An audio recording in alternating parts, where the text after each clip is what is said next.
Welcome to Experience Focused Leaders. I am delighted to introduce you to Erik Carlson, President and CEO of Notified, a leading technology partner for investor relations, public relations, and all communications professionals. He brings over 15 years experience in private equity, M&A, strategic funds, finance, and most recently, as discussed, Erik has just become a dad right after becoming a CEO. Welcome to the Oh, pod, thank you. Erik.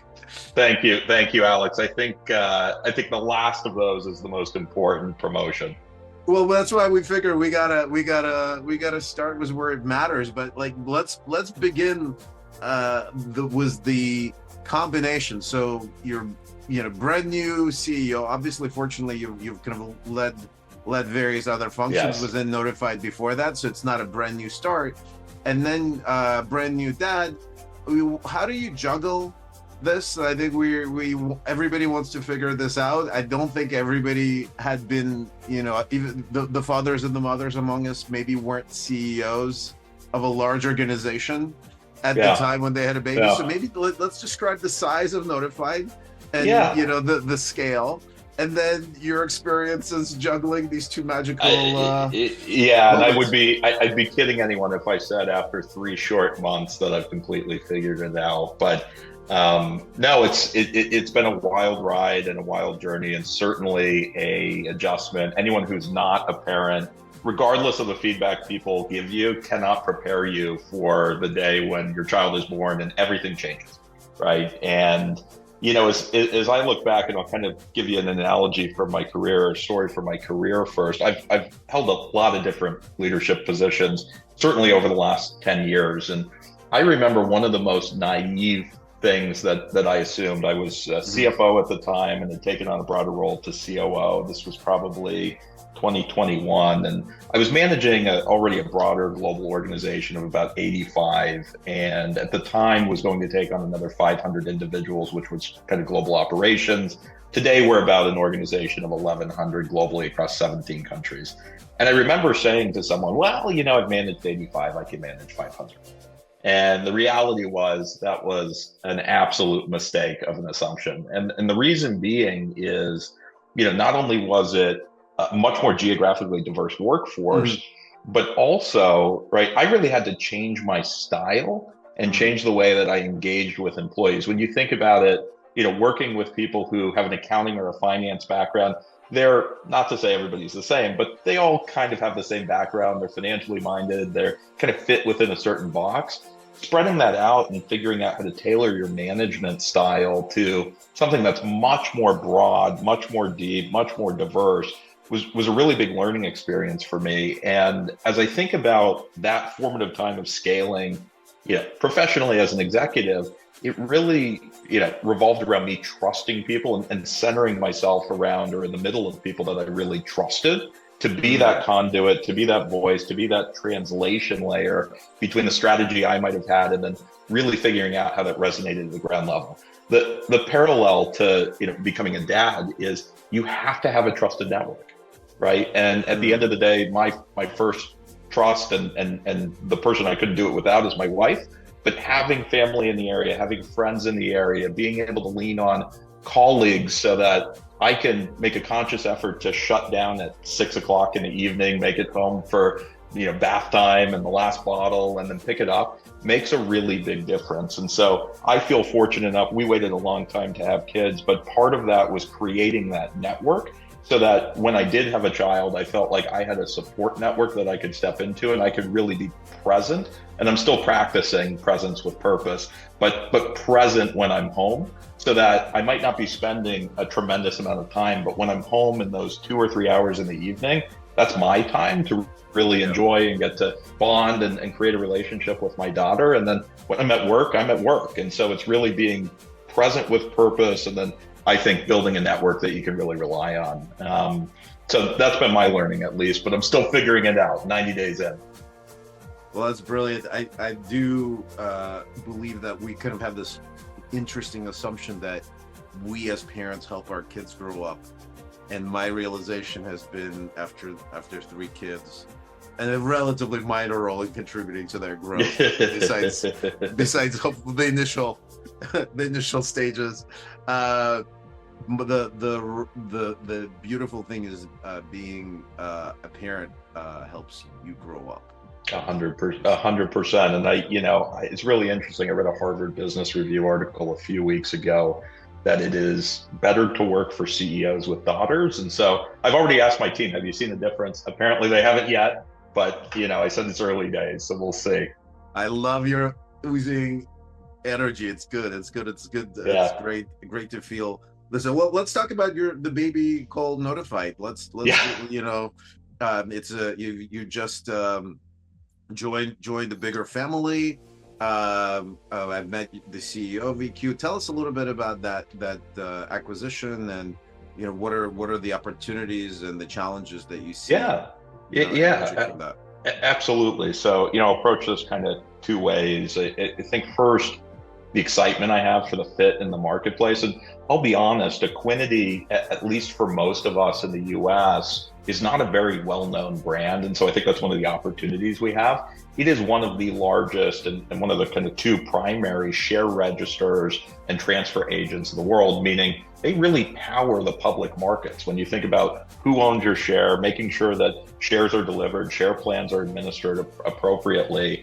And I think what's really exciting is when you look at the overlap with a company that powers capital markets and public markets, and the types of communication solutions that we provide, which are really geared towards engaging with the capital markets, we start to build, I think, a really exciting view of what an integrated single pane of glass can mean for buyers. And at the end of the day, it doesn't matter what I think, it really matters what the market thinks. And I was really encouraged talking to customers, in the first 30 or 60 days after Equiniti acquired us, in just hearing from IR professionals and CFOs, this just makes sense. And the reason it just makes sense is because they're now viewing as a single provider, the combination of Notified and EQ, as an organization that has the intelligence of who owns your equity, who owns your shares, who should you target and go after, and then the ability to actually action on that, whether it's through targeting and investor intelligence, or all the way to the communication aspect of really tailoring the way that you engage with investors in the market.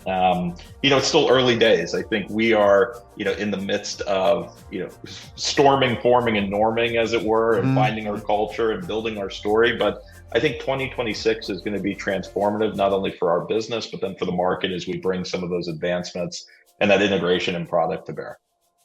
And for those in our audience that are not as familiar as was Notified, there's some brands that you own that they're maybe more familiar with. Well, introduce this to us and like a little bit of the backstory, where you were part of a broader, part of the other ecosystem, other players in the ecosystem, so that people can recognize how important they are. Because I don't think everybody is, maybe they're using it but are not aware of it as well. And it's a great point, and one that we continue to work on building brand awareness in the marketplace. Look, I was the CFO of Notified for 5 or 6 years when we went through 3 brand changes, and so nobody appreciates the disruption like me, because I had to do the paperwork.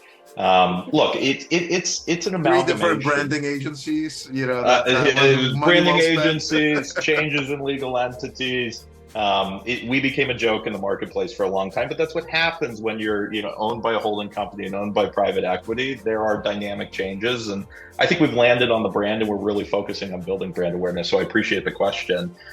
Look, you mentioned leading IR and PR communications provider, but what does that really mean?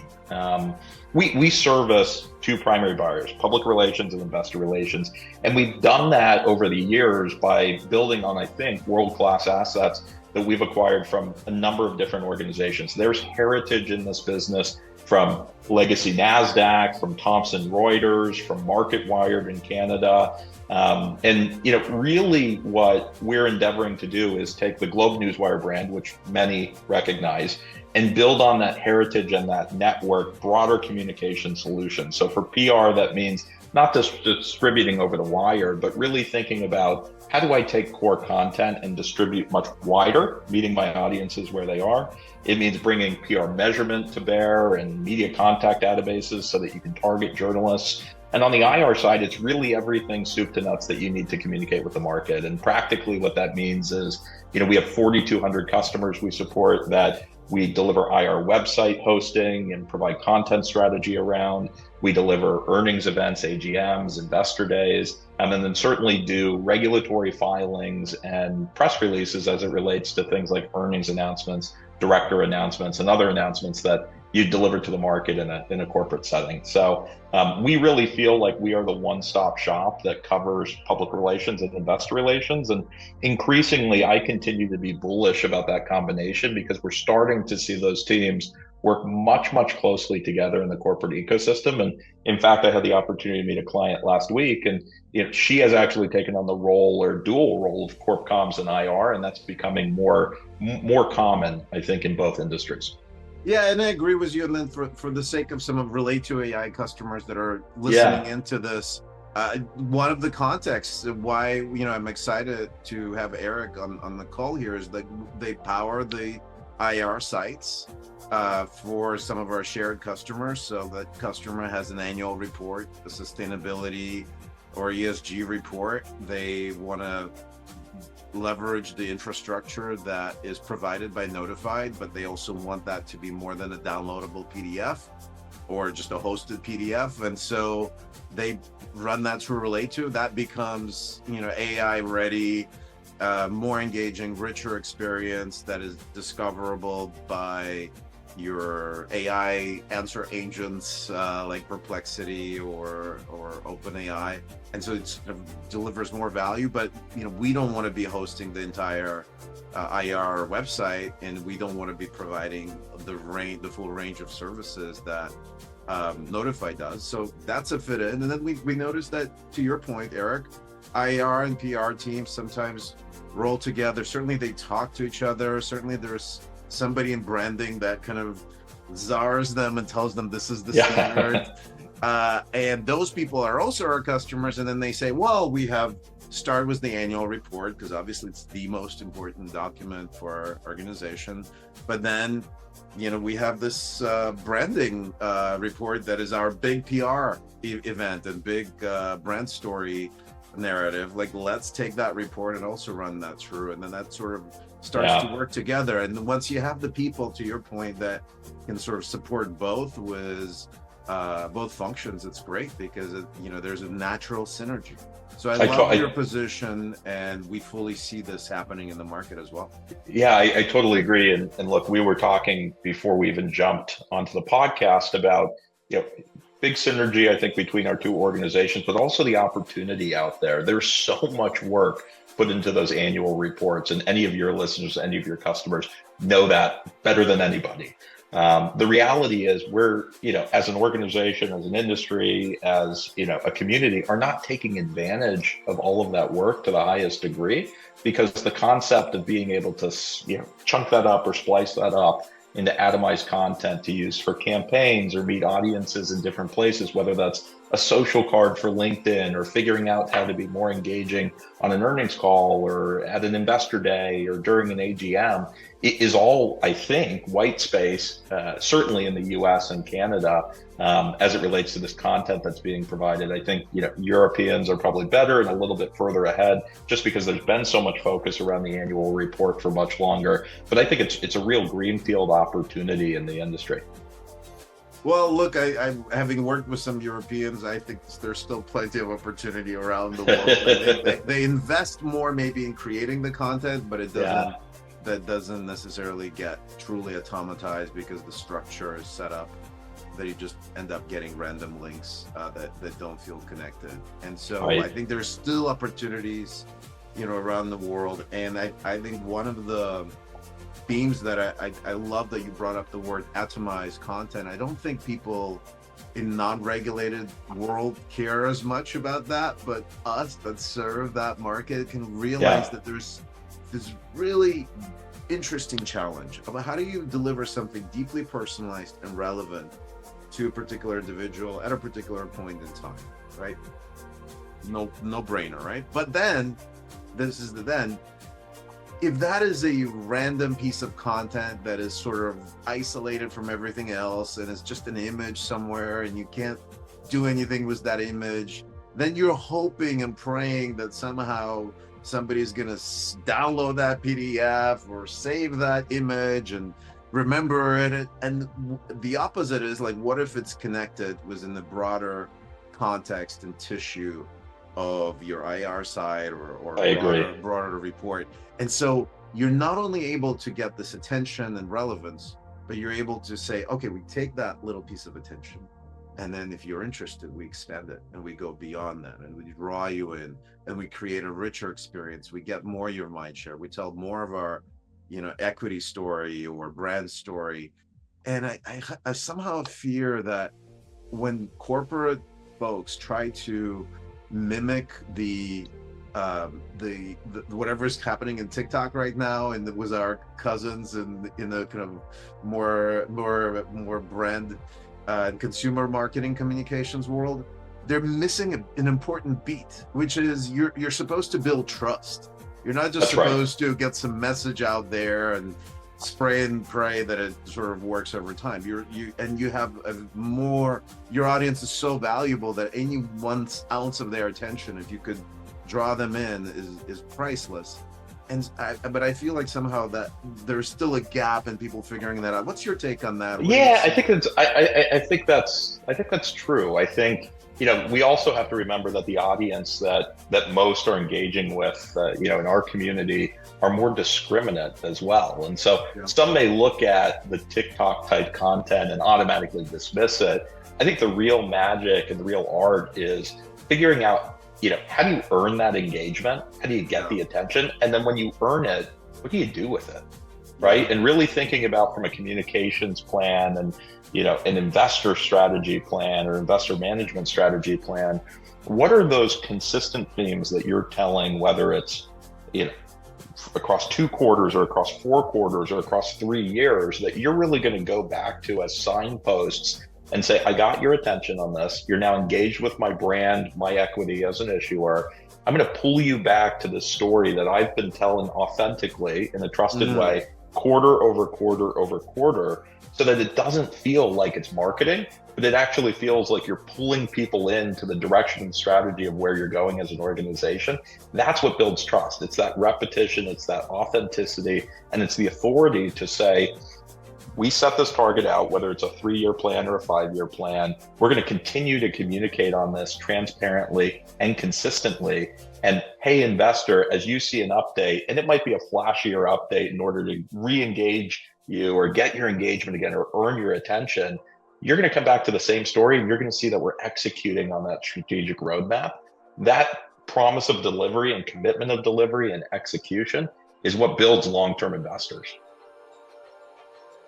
Absolutely. And one of the things that, I would love to get your take on is, how are you thinking about the investor days? So like I think this is where you launch our 5-year or 10-year kind of plan.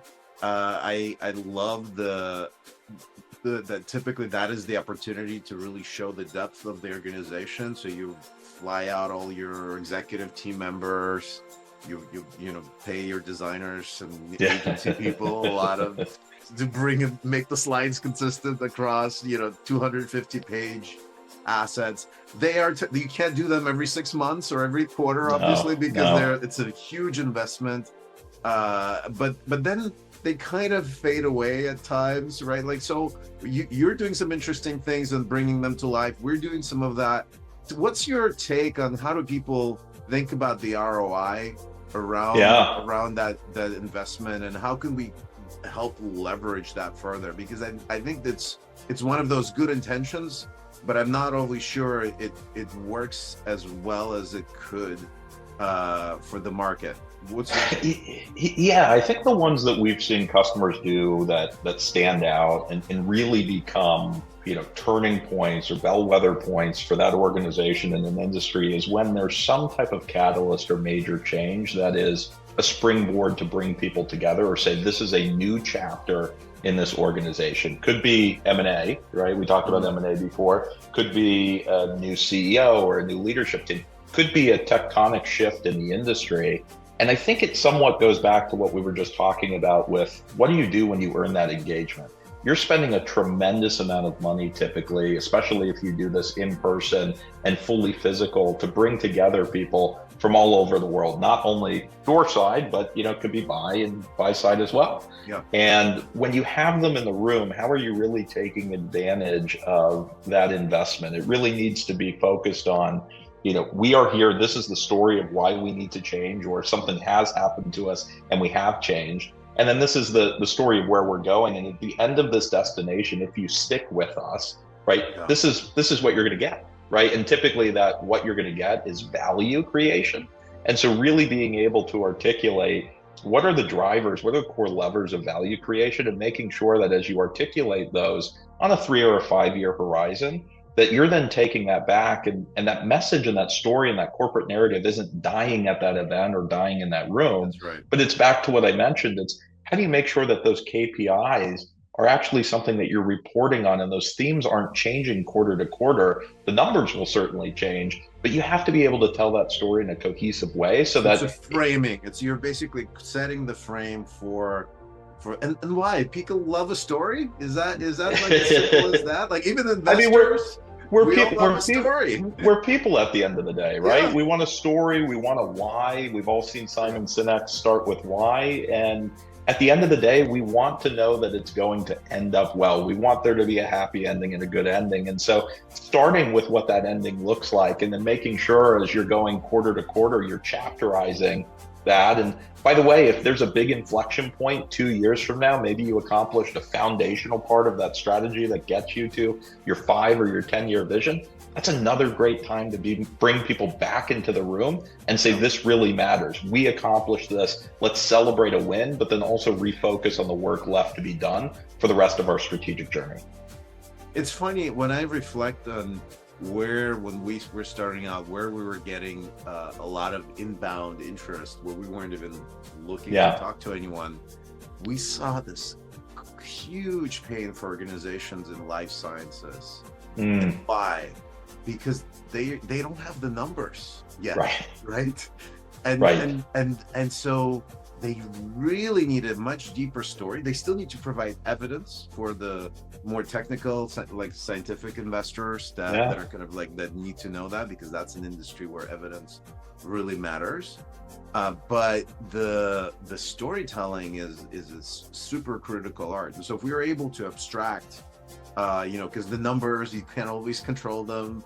You can try at times, right? Like you could, a lot of, there's a lot of interesting things that can be done there, but still the underlying narrative is where the premium and the alpha opportunity can lie until you get the numbers worked out. I totally agree. Any emerging industry, your biggest currency is trust. And how do you build trust? It's telling the same story over and over with, things that you can point back to show the progress, but being consistent and building that authenticity and communicating directly, which it sounds like, Relayto is a really big part of. And I think one of the things that we talked about that you're working on in parallel is making that story multimodal, making it fit in, because the way, and you brought up this point that you need to know who your shareholders are.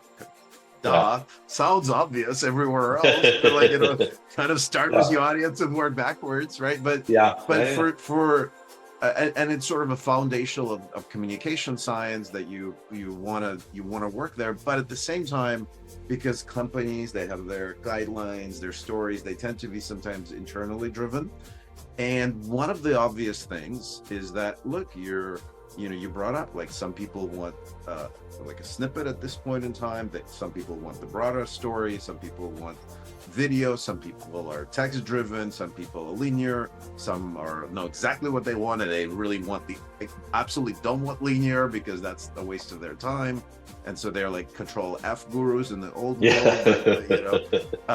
So that there's this variety of learning styles, and I'm curious, it seems like that's a big part of your approach in providing different mediums across PR and IR for your audience. I think it has to be, and we'll talk a little bit about the shift from SEO to AEO or AI search, but there's a couple reasons for that. A lot of times I think the biggest fallacy is, I was talking to an IRO about this last week, the biggest fallacy is, well, all of that really polished content could be, by the way, amplified video on, your LinkedIn company page. Well, that's really geared towards the retail investor. And does the retail investor really move the needle? Shouldn't I focus on the analysts? Those are going to be the 5 to 10 people that call me after the earnings call. And we're going to get into the detail. And so why do I need something that's polished? And, the reality is when we go out and we poll attendees of conference calls, which, by the way, the majority of attendees are analysts,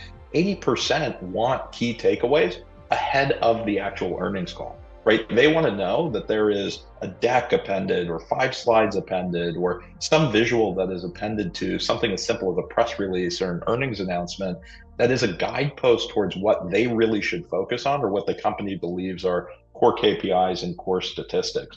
I think even beyond that, right? And again, we'll get into AI search, making sure your content is visible in different places, in different channels that rank, higher or lower within kind of the hierarchy of where AI search goes really matters. And it matters more than ever before. I was at a conference 2 weeks ago with a partner that we recently announced, Profound. Zero Click. They did a tremendous conference in New York. They're going to be doing an event in London coming up soon. And one of the statistics that stuck out to me most poignantly was if you do an overlap of content that is surfacing in AI search today versus content that's searching in traditional Google search, there's less than 19% overlap, which means that your job as a communicator and the focus on being able to meet audiences where they are, think in a multimodal way, think about ways that you optimize content for different channels really matters more than ever before, because what worked for traditional SEO, what worked for traditional visibility, what has always worked or worked to reach a subset of analysts in the community is changing. And so if you're not developing and changing and evolving your communication strategy, you're going to be left behind. Yeah. Well, let's dive into this AI search. We obviously see it, from Relayto perspective. We see that, even within the old school search, nobody's figured out how to properly extract, data from PDFs, despite claims that there's some extraction, just because nobody figures out how to turn it into HTML and then this sort of bubbly, blobby mess.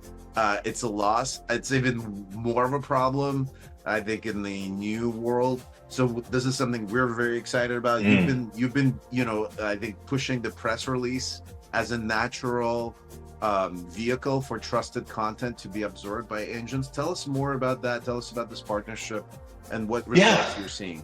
Yeah, I mean, I think, and for me, it's really interesting to reflect on, especially just having a daughter 3 months ago. I am the last generation that grew up without the internet. And when you think about the change we've seen in our lifetime, right, you went from going to a library to choose content and research to digitizing that library and being able to walk through these virtual halls by searching in Google or traditional search. And the shift now is you do away with the search altogether. In fact, you've just enabled essentially a virtual librarian or an agent to go out and pull that information for you and serve you the content. And what's both the opportunity and really, I think, frightening in a lot of ways is the content that they're serving, might not always be the most appropriate content based on what you've published as a brand. And in order to really optimize how you're thinking about it, you really have to think about a couple drivers today. It's certainly authority, it's structure, it's things like recency, how frequent and fresh is this article, and it's originality. And when I think about authority and structured data in particular, the press release scores really highly on both of those. A lot of people don't appreciate that, AI search and LLMs prioritize certain types of content differently.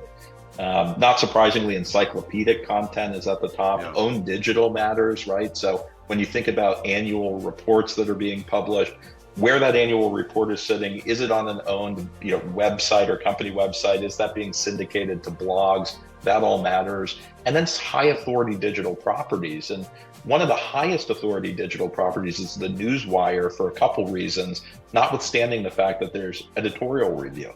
And so the Newswire scores extremely high, often higher than some really well-known digital news properties that you might assume are better to land earned media.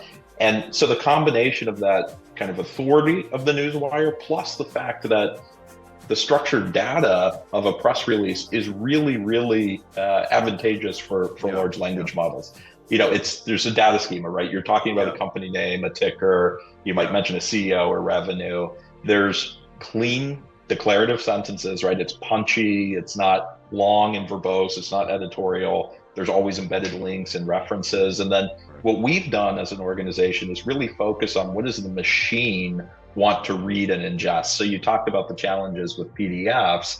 We've actually gone and looked at JSON data and HTML data and said, how do we structure this so that the machine or the LLM is ingesting this and prioritizing this content because it actually speaks in the same language? So things like metadata and very personalized tags, things a lot of people don't think about, like semantic URLs. Make sure that your press release provider is actually putting the title of your headline in the URL, because all of that matters. And I think what we've seen and have been really impressed with is the number of times press releases are getting cited in a really short period of time. We announced, and I teased it before, this exclusive partnership with Profound, which is a brand perception tool, I think the leading brand perception tool for AI search.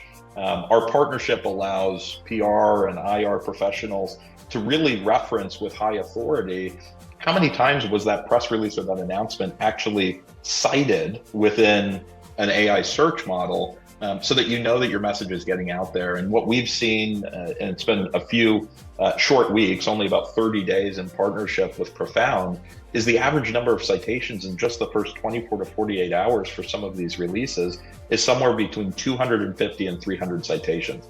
What that practically means is that your press release, that content that you distributed, is influencing at least 250 to 300 answers that people are searching for in terms of interaction. And that direct attribution for someone in PR is really refreshing, because it's always been kind of this nebulous scoreboard of traditional views, or what is my reach or what is my exposure, but there was never that direct connection. And so I think it's a really exciting time for the industry, and I think we continue to try and push ahead to say, how do we make sure PR professionals can take advantage of this new landscape we're all operating in?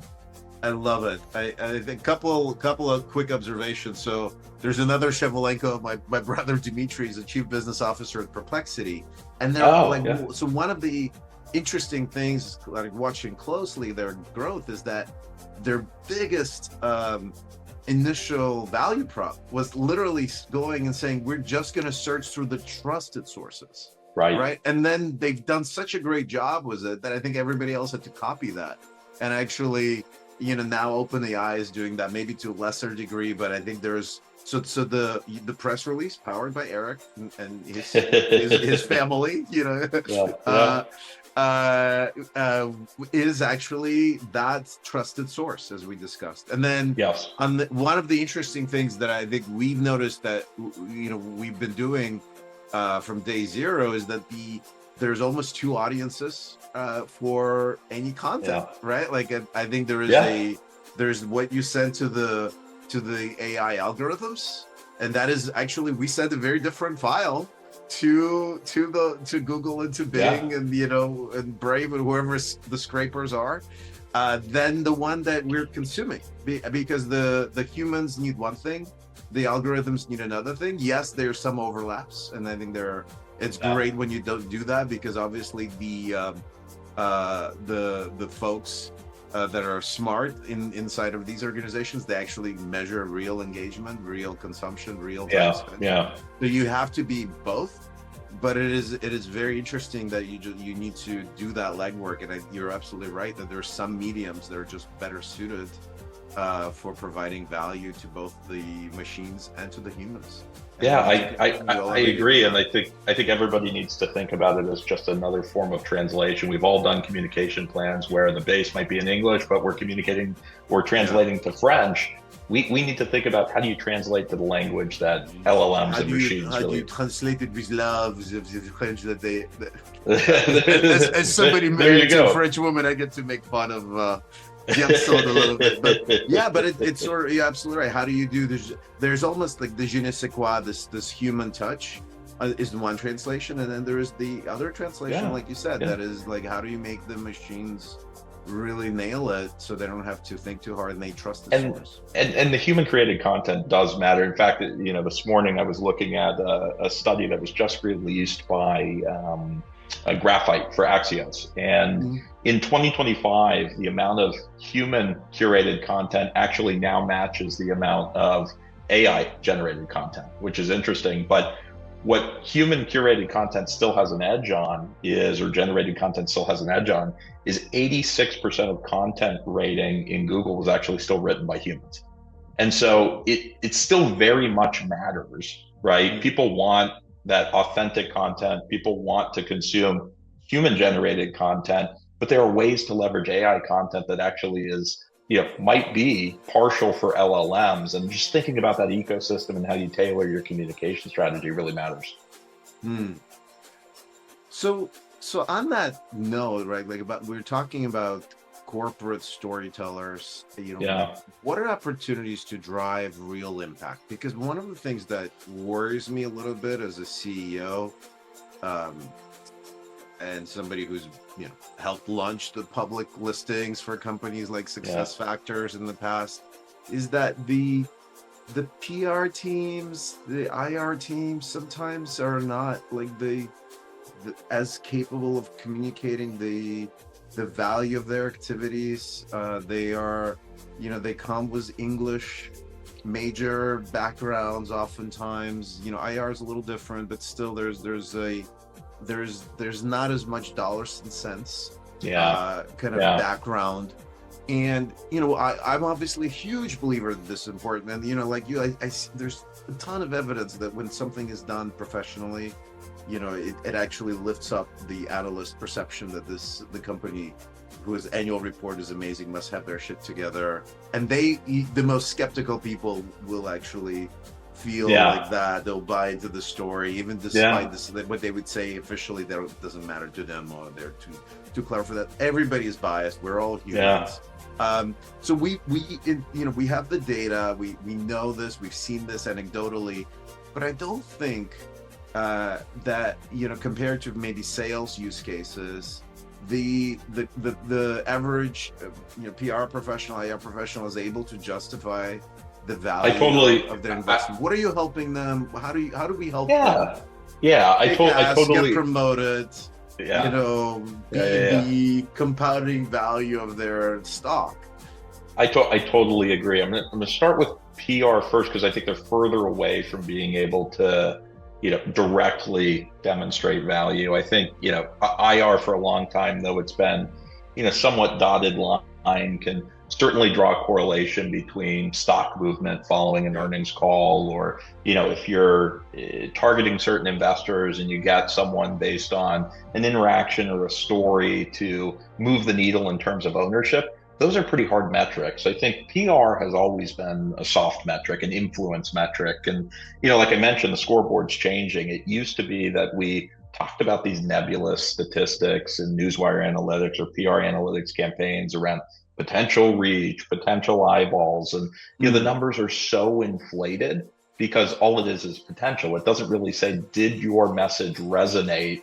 It might have landed at a certain journalist endpoint, or, you might have earned media attribution at a news publisher, but what was the engagement? And I think for the first time, there's a real opportunity for PR professionals to shift marketing dollars away from marketing towards PR. And it comes back to what I mentioned, which is really clear attribution for AI citations. At the end of the day, right, AI is really a consumption model. The answers that AI models are providing typically are guiding you towards consumption or guiding you towards brand perception. In fact, one of the statistics I saw— So it's basically further for it's like the funnel is broken, right? The funnel is changing. The funnel is shifting, right? And people are asking questions that have no purchase intent whatsoever. And I think a recent statistic I heard at an event about 2 weeks ago is roughly 40% of all prompt responses are returning a brand. And the example that was used is, even someone complaining about a breakup, something that's non-commercial at all, If you do prompt engineering around relationship breakups, 25% or more were representing or recommending brands to people as part of the answers for their solution. And so these LLMs are really taking consumption to a whole new level, taking human issues and human emotions and trying to satisfy them by pointing you to brands and different consumer behavior. And so the impact, if you think about PR through the newswire, through high domain authority, through own channels, which all sits under PR today to influence that brand narrative for the next generation of search, actually has a much larger outsized impact on the performance of that company, because you're actually driving a consumption versus what was before kind of this nebulous brand perception and trying to create a culture of the brand so that when someone did see kind of traditional marketing or traditional SEO,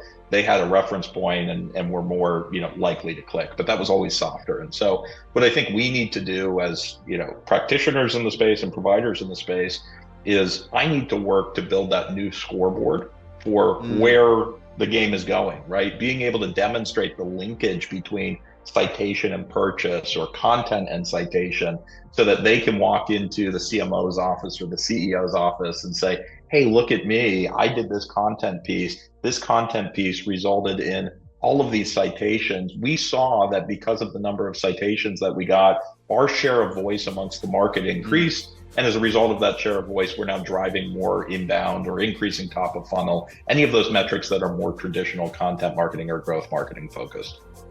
Got it. Okay, so that's point one. Now shifting to IR, if you're lucky, you're absolutely right. You get that direct relationship. Yeah. I'd say certainly on the communication side, it's not as clear cut, which is probably maybe our bias. Yeah. But you've had this really interesting insight that through the combination with Equiniti, you're able to have much better understanding of who are the shareholders effectively, and then you can start saying, hey, we want the shareholders, we want to keep them, we want to shift to a different, more long-term base. And then we adjust the communications for that.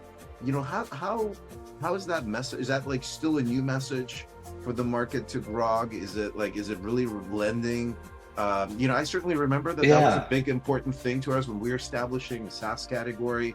We were very particular about who we believe would be the right shareholders, for us. And so that did matter.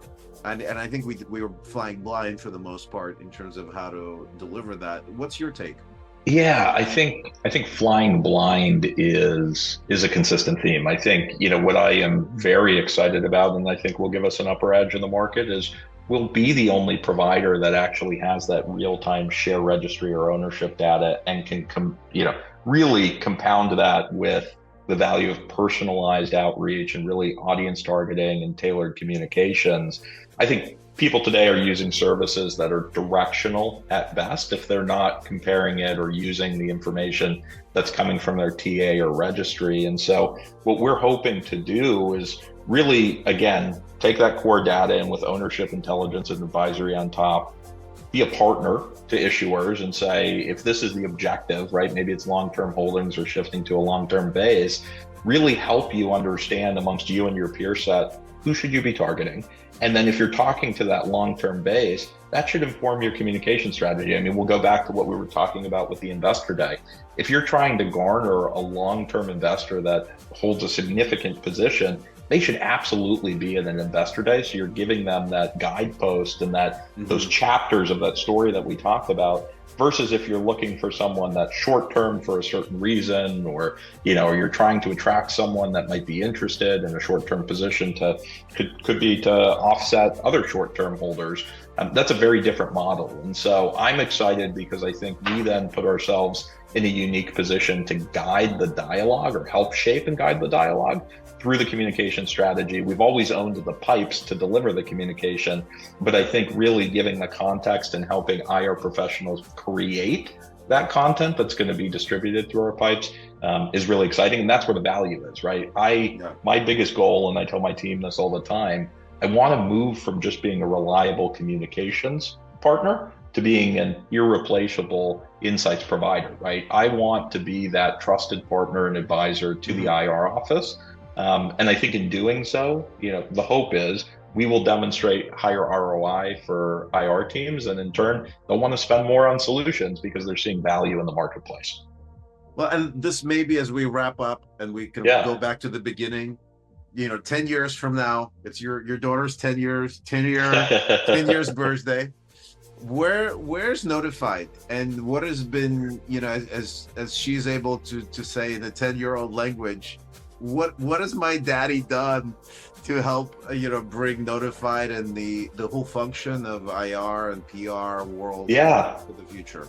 Yeah, I love the lens, right? Because I tell everyone, if you can't explain something simply to a child, you don't understand it. And I think at the end of the day, it's really, how do I craft, target, and deliver or tell the story that my shareholders, my audience, really wants to understand in a way that gets me the outcome that I want to achieve if I'm an issuer or a company, right? It's all about finding that audience, telling the story in their words, meeting them where they are, and then ultimately influencing that behavior so that you can drive growth in the industry, or build a shareholder base as an issuer, or increase your brand perception. And I hope 10 years from now, Notified is seen as the default brand in the marketplace to do that.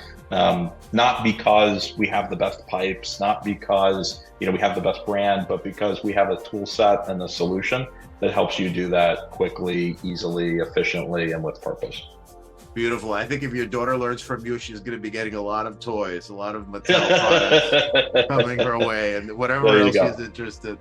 Well, thank you so much for joining us. How can people find you and Notified and engage with your services? Yeah, absolutely. So visit us at www.notified.com. Connect with me on LinkedIn, engage. I'm a pretty active voice in the PR, the IR, and the AI community. And so looking forward to continue to broaden and expand my network. And Alex, I want to thank you for having me on today's podcast. I'm looking forward to connecting and looking forward to grabbing a bite when you're in New York next. Thank you. It's been a treat.